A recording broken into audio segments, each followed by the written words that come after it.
So that problem with regards to 9 billion, ay may 6 billion pa, 6.5 billion pa. Ayun pa nga isang tanong before I give the floor to Vice Chair Stella Kimbo.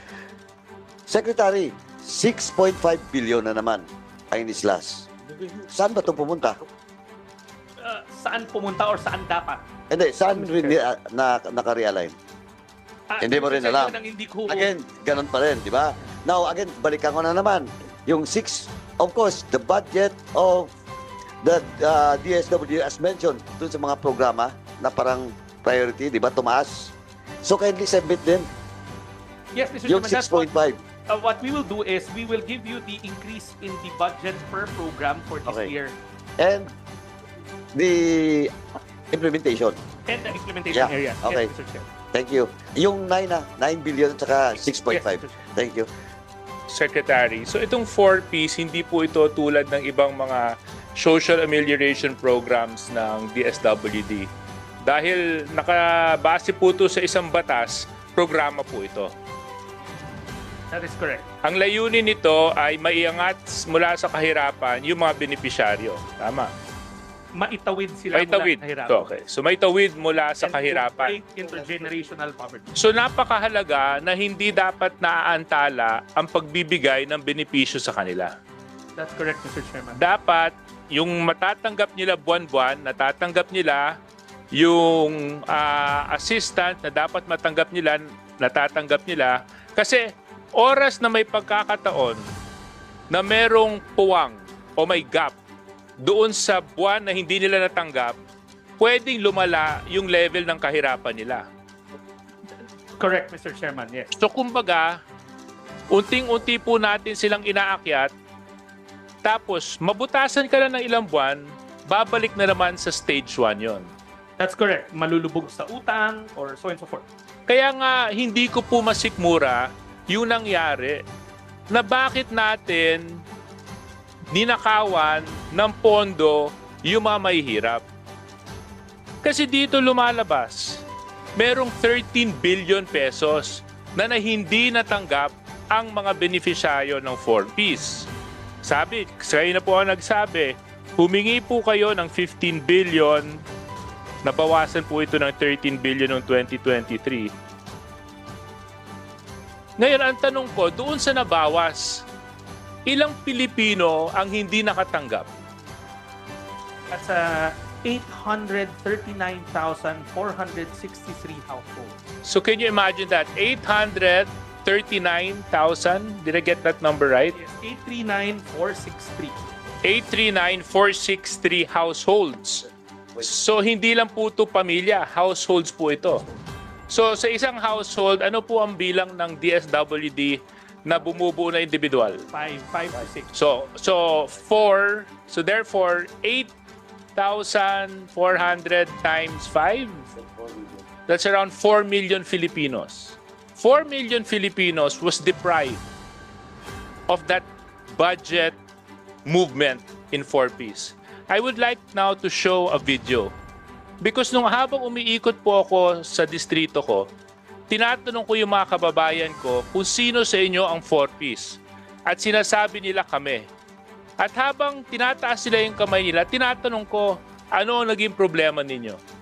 At hayaan na po natin itong babae magkwento, Sek, kung ano ba ang sitwasyon talaga sa mga barangay. Ibigay po yung pangalan ninyo, saka edad, at saka taga-sana na po.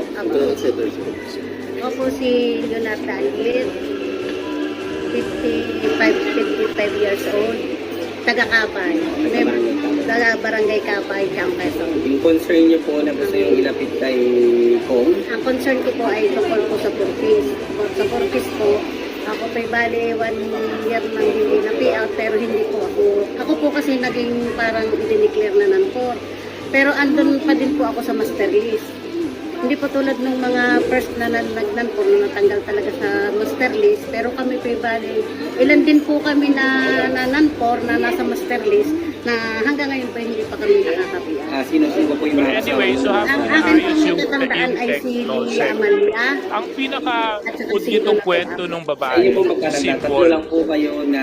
dati siyang ilan 4-piece po- beneficiary. lima po kami, pero Tapos po hindi po- niya Meron alam po kayong kung bakit siya dalawang biglang nalilista. nag-delist Meron sa pa na-declare listahan. na non-poor pero paglabas Habang ng... patuloy na tumatanggap, yung mga kasamahan niya sa barangay. Kaso lang, nung nalaman niyang na-delist siya, nandun pa naman yung pangalan niya sa master list. So hindi niya ngayon maintindihan bakit hindi siya nakakasama doon sa mga payouts kung ang pangalan niya naman ay nasa master list. So that happened for almost 1 year. And let's not forget that 1 year that when it happened, that was the year after the pandemic. So that begs a bigger question. How were people expected to come out of poverty coming from a pandemic? When everybody was expected na mas lumala pa yung level ng kahirapan nila, tapos sila bigla na lang madidelist, hindi mapapasama. Tapos may 4 million pang hindi natin nabigyan. So ang tanong ko ngayon, Sec, paano natin, is this because may listahanan tayong isinagawa? May bagong listahan? Kasi kung may bagong listahan na ginagawa, bakit naman naapektuhan yung mga taong technically ini-evaluate pa? Kasi di dapat, Sec, may suggestion lang, nung inaayos nyo yung listahan ng 3, dapat hindi na nagtanggal ng mga tao doon sa listahan.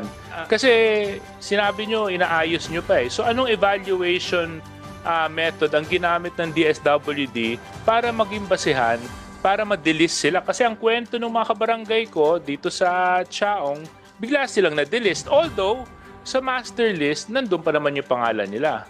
Mr. Chair, yan yung kanina namin pinaliliwanag na when we got to, even si Sec Tulfo, when he got to the department, they were using a proxy means test that was old. That wasn't relevant anymore post-COVID. So, kaya ang laki ng numerong nadidilis.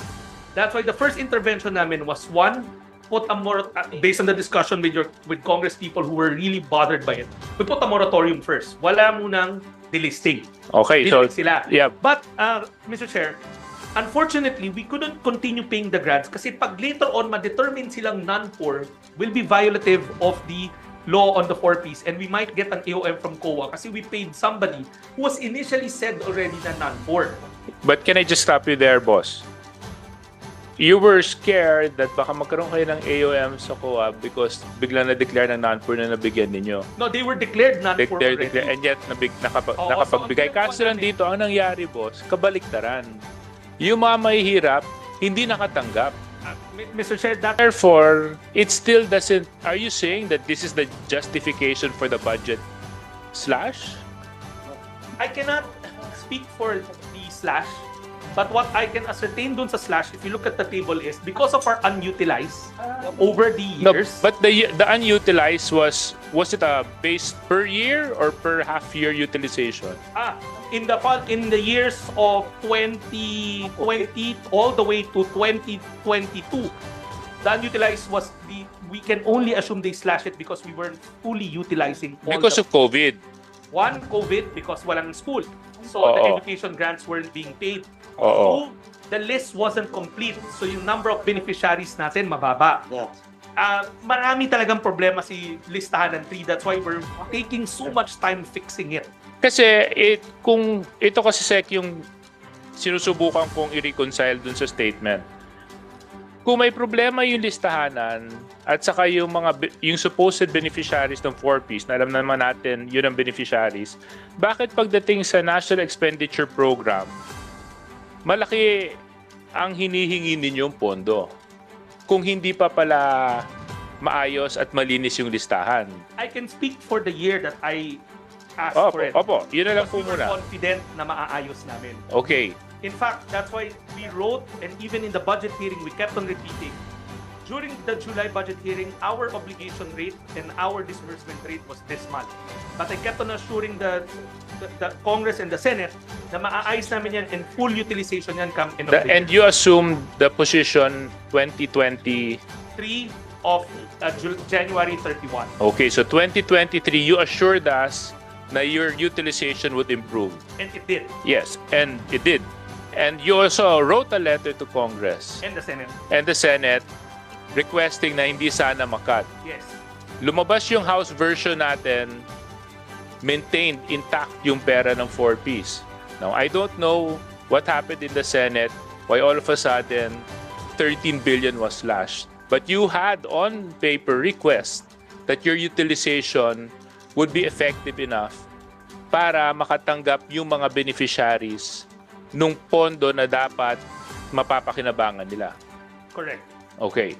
But ang nangyari, meron tuloy na 13 billion na natanggal at dahil sa 13 billion na tanggal, merong 843,000 Filipino families, which is around 4 million poor Filipinos ang hindi nakatanggap dahil sa budget cut. Yes, Mr. Chair. Ayun ang malungkot. Ngayon, hindi ko alam kung paano natin ilalarawan ang isang sitwasyon na ninakawan natin ng isang mahirap. Kasi kalimitan, ang mga mayayaman ang ninanakawan. Kasi lang hindi dapat ninanakawan ng mahirap. Kasi wala na nga silang pera. Tatanggalan pa natin sila ng dapat nila matanggap. Sa palagay ko, hindi kaya ng sikmura ko yon, Sec. So, kung meron man kayong magagawang remedyo para naman maayos tong sitwasyon na ito, nagpapasalamat ako kay Congressman J.C. Abalos dahil he stood up strong in plenary to fight for this. Dapat talaga magawa natin ang paraan kasi tama yung sinabi nyo, may utang yung gobyerno dun sa 4 na milyong Pilipino.